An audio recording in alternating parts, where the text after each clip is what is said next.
I figured it would be good to make this video before I do anything else with this game, because it is worth talking about. The absolute disaster of a release date this game has had.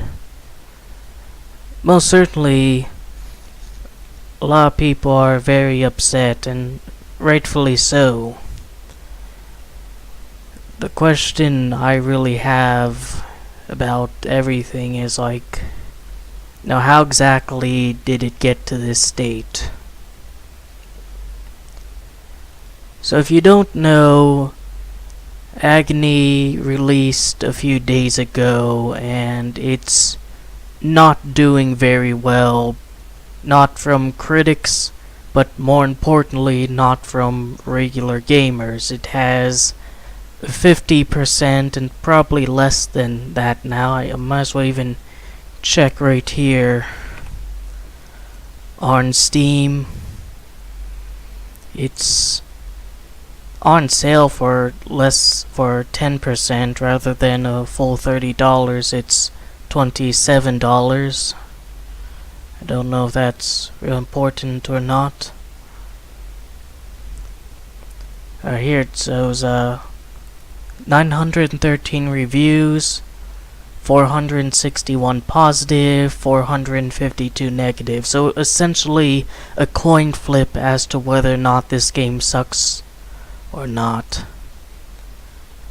Now, I didn't donate to the Kickstarter, so I don't have the kind of financial attachment that some other people might have. I'm not one of the people who donated $5 or $50 or $500 to this project. So I'm not going to even begin to try to speak for them because they're at a whole different level, but I was really looking forward to this game. A lot of people are really looking forward to this game. It's pretty evident in the passion of just how upset so many people are about just the events surrounding this game's release. Throughout its conception, there was an understanding that it would be an incredibly off-the-walls game, just utterly brutal, utterly gory, sexual, just every sort of quality that would put a game at an M or an adults only rating. And that was a really huge draw for a lot of people. They want to see how far a video game can take things. They want to see an unfiltered view of hell.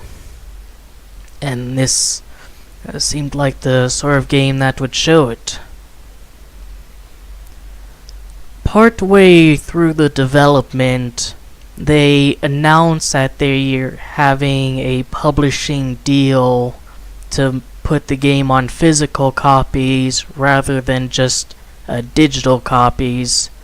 So instead of just being able to access it on Steam or the PlayStation Store, Xbox's store, you would be able to go to GameStop or Target and pick up a copy. Now this, I can imagine, was a huge opportunity for the studio. For a first-time studio, their first game, a bunch of indie devs who granted have worked on other games before, but their own first-time personal project, getting a physical retail deal like that, it would be very difficult to pass off on. But it did worry a lot of people. A lot of people were concerned that things would be cut or censored because now not only would they have to contend with the stricter rules for consoles, but they would also have to contend with the strict rules for stores like GameStop and Target and all these other retailers who distribute physical copies. It's one thing to buy an adults only game on a PC, it's another thing for an adults only game to be in a retail store. In fact, it's not even a thing because Target and GameStop and all those stores don't even carry adults only games. Xbox and PlayStation don't allow adults only games. You can sort of see they sort of shot themselves in the foot from the start on that matter. But there was one saving grace that they tried to meet halfway with. They want the game on consoles, they want the game in the stores, but the gamers wanted unfiltered, so the compromise was that the PC players would be able to download an uncensorship patch that restores any of the content that was removed. Other games have done this in the past, so it's not exactly a new practice. And so people waited and waited, and then a release date was announced, and that was grand. And then it got closer to the release date, and there was no news about its release, and got even closer to the release date and closer. And the release date I'm talking about is the final bit I mentioned in my History of Agony video. The one that, just didn't end up being the release date. And again, people were really worried. They were going through the review process for Microsoft and Sony, and you can imagine what people were speculating about there, and none of it good. But still, there'd be a patch for PC. Consoles are for small children anyways. Get a real gaming machine with less strict regulations. Now, there was a bit of a controversy because they hired a PR guy during that time, and I think his job was basically just to interact with the fan base and answer questions on Facebook and Twitter and the Steam forums. And he sort of screwed up initially on the question of censorship, where he implied that a bunch of the violence and sex was taken away, and the problem is lies spread far faster than the truth. And then later on he had to make another post where he said no, all this very racy stuff, all the violence, the sex, the baby killing, whatever, is still in the game, and showed some gifs of what to expect in the game. But by then, everyone was still extremely worried, and it turned out for good reason, because time went on, new release date was announced, got closer and closer to it. They didn't offer pre-orders on Steam, which is a bit of an odd practice, but whatever, pre-orders are trash anyways. And then the game came out, or no, not the game came out. It was like 24 hours or 48 hours, 1 or 2 days before the release date, and on a Discord, the lead developer posted that the censorship patch just isn't possible due to some contract agreement they had with an investor or something. And that just really pissed people off, because essentially all this time they were lied to. Maybe not intentionally lied to, maybe the developers thought that they would still be able to publish a patch up until that point, but just this fact that once again we're at a case where a bunch of people who don't even understand the appeal of specific games like this are trying to decide what people are and are not allowed to see is, first of all, insulting, second of all, ludicrous. And news spread far, news spread fast, and people got really upset. And again, they have a good reason to be upset. Even if 99% of the content is still in there, which I guess it was, although it was a bit more removed than what the developers initially said. You know, just having that removal just feels a bit like a slap in the face. I mean, they should feel insulted too. The developers have basically been screwed out of completely releasing their game.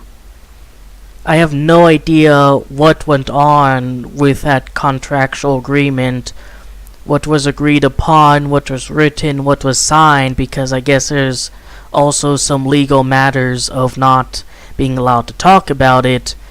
Some people think it's for the physical releases, some people think it's because of consoles in general.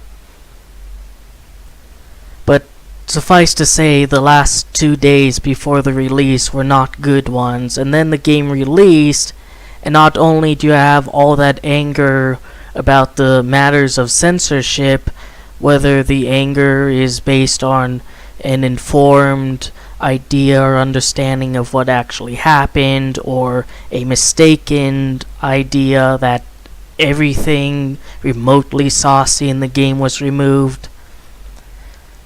But the game itself apparently had a lot of problems, not the least of which various glitches and bugs that just make you wonder. This game was delayed twice. First for the physical disc release, second that month or so after the non-release date.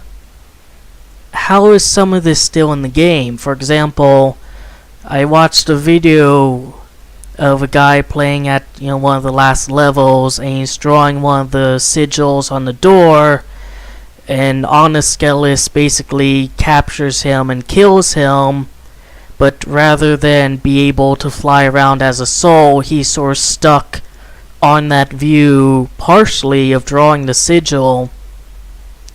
And then funnily enough, when he gets back to that area, you see his dismembered arm blocking the view of where he's trying to draw. But there's screen tearing on the PS4. The soul thing gets stuck in places. I will defend a delay in a game if it means it's going to be polished, because a lot of games suffer,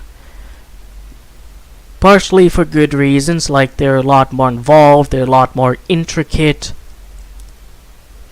they're more complex, and then just some shoddy reasons like cutting corners and rushing. So I will defend a game if it's delayed to ensure that there's as little bugs and glitches as possible to ruin the experience. So as far as I'm concerned, that's fairly unacceptable in my opinion.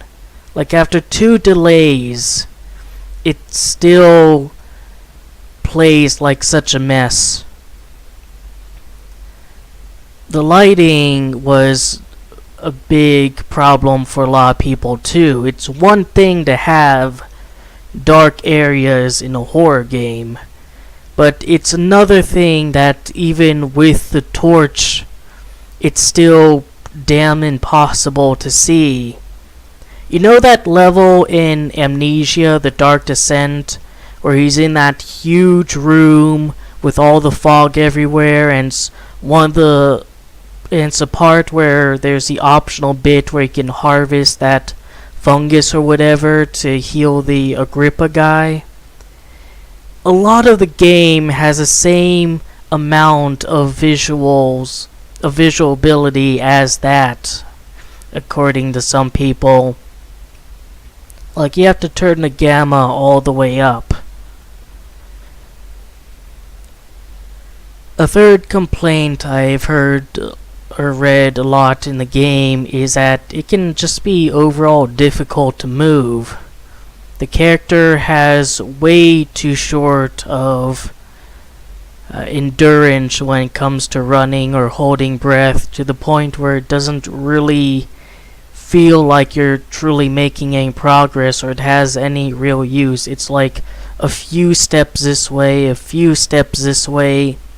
It's sort of how Sebastian was at the beginning of The Evil Within. You know, that sort of issue.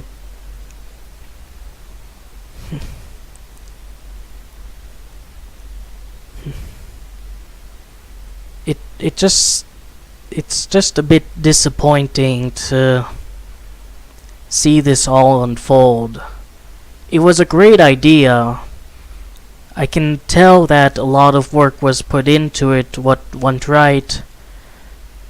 And, you know, I really feel bad for the lead developer, because it must really suck that here you are, you get the chance to make this game that you've had rummaging around in your mind for so long, and unlike a ton of other indie horror games, like the amount of indie horror games that exist on Steam alone could fill entire landfills if they were somehow turned into physical form. But out of all those other indie horror games that will exist in the near future, that existed a little bit before the game was released, this one stood out to so many people as, I want to see this. I want to play this. This is going to be incredible. This is going to be an incredible new experience, and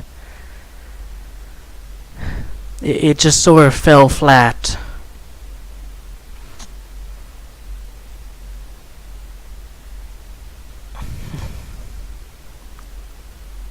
I mean, right now on YouTube, they do have clips of the deleted scenes in the game. Some of them, or one of them specifically, is jiggle physics on the Red Goddess's ass. That was one of the things that was so controversial, so extreme, so, it just makes baby Jesus cry, that they had to remove it, and there's no chance they can have a patch for that back, because all the fucking kids who will be popping this game in on their Xbox and PlayStation after getting it at GameStop and Target, they just can't handle that. Or maybe the investor can't handle that, or some prude along the way just can't handle that.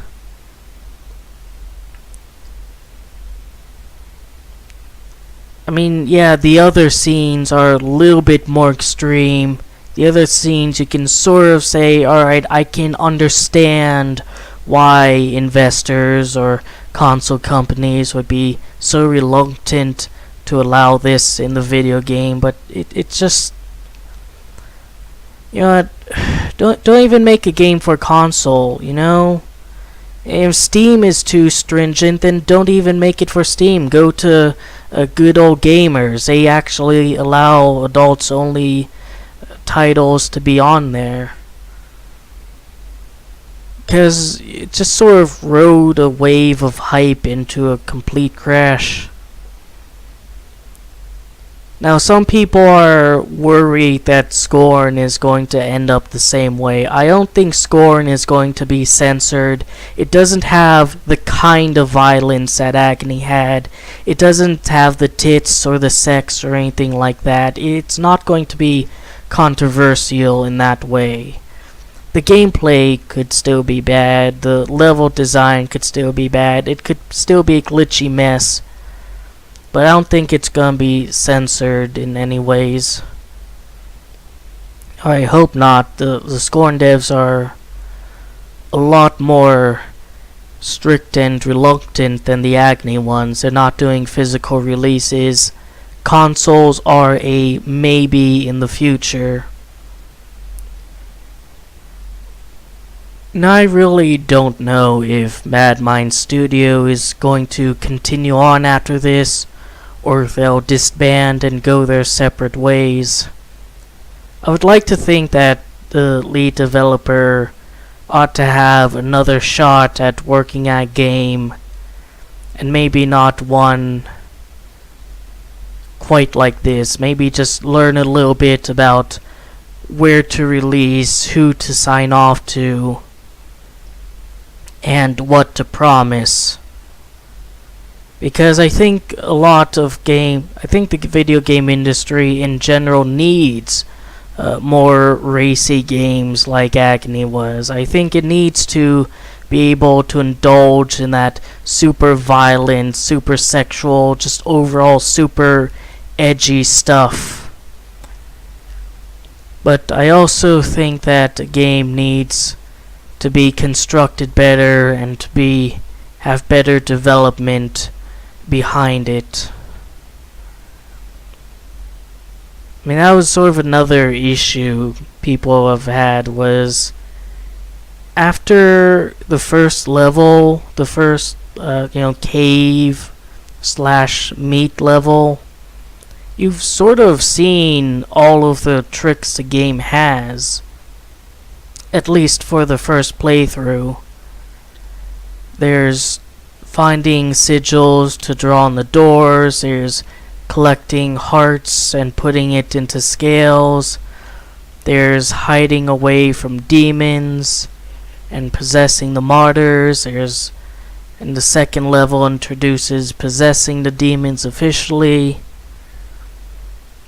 So I guess that's like the one extra thing to show off, but then outside of that, it's collectibles. You find notes, you find statues and paintings. I guess they just think it's a bit bare bones. And the campaign is actually pretty short. It's like 4 hours, even going a little bit out of your way to collect some things. I mean, there's 7 endings to it, some endings more involved than others. But it's not quite the 12-hour experience that I think people are promised. Now, one complaint that I haven't noticed, that I guess might just be me basing it off of a misinterpretation, is that I can't help but to feel the game gets really closed by the end of it. I don't know, like comparing the floating forest gameplay in the trailers and what was actually in the game, it just feels like the game is a lot more shut off. Maybe it's because the person playing in the trailers knew where to go and was able to make it seem more open.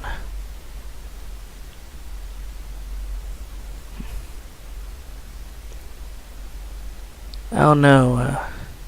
There are some questionable design choices, I think. For example, at the very end of the first level, the last thing you really have to do as a challenge is you're in this room, there's one of those spider guys there, there's a statue of Baphomet in the center, and your thinking is, oh, I should collect these hearts and put it in the scales because that's what allows me to progress. But again, there's also the sigil door and a bunch of sigils scribbled on the walls. Now, if you solve the sigil door, you can move on just fine, not having to worry about the statue or the hearts. But if you do put all of the hearts in the scales, the statue comes to life and attacks you, and there's this little boss segment. You defeat the statue, and the area the statue was in sort of like disappears and reveals this underground area. Now, the underground area has an Onoskelus wandering around in it, but it's not actually useful as an area in your first playthrough. There's a door there that can't be busted open by the player character, and of course you officially you have not learned how to possess the demons.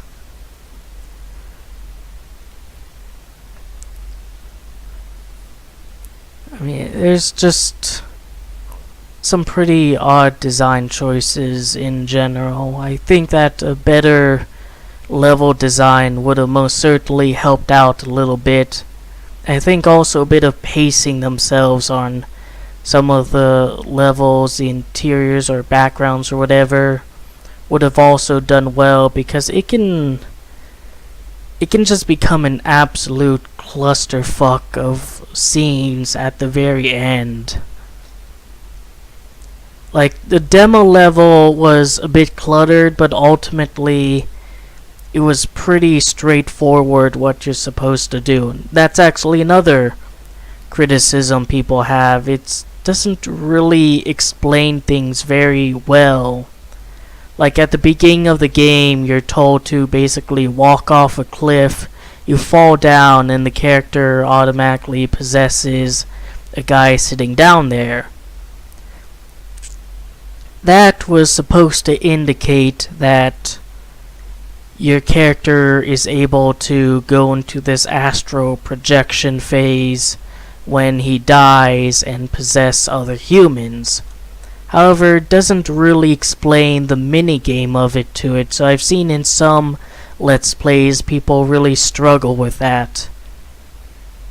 And, well, there is an easy mode where it happens automatically, but if you're not the kind of person who likes to play on an easy mode, you'll probably be stumbling around very confused.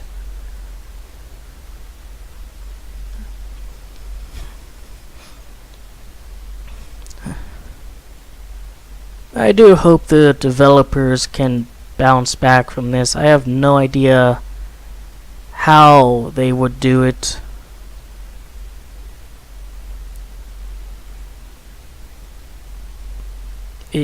I guess it really is just a bit of a disappointing set of circumstances. Like, I'm on Steam right now, scrolling down the bottom, like 11 thumbs down. I finally find a single thumbs up one. The game most certainly can use some patches. It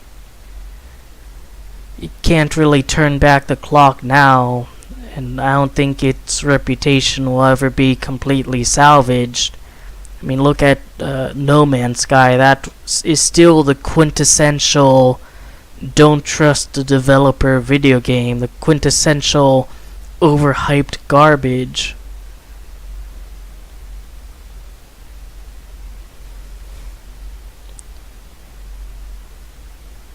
I am sort of legitimately wondering if I should do a playthrough of this or not, or if I should wait a little bit until some patches are released that sort some stuff out, because I really don't want to be playing through this game and just getting frustrated with it and just, not really having a good time, especially for a game that is, well, the video I made on the demons is my most watched video on YouTube. I even still get comments from it.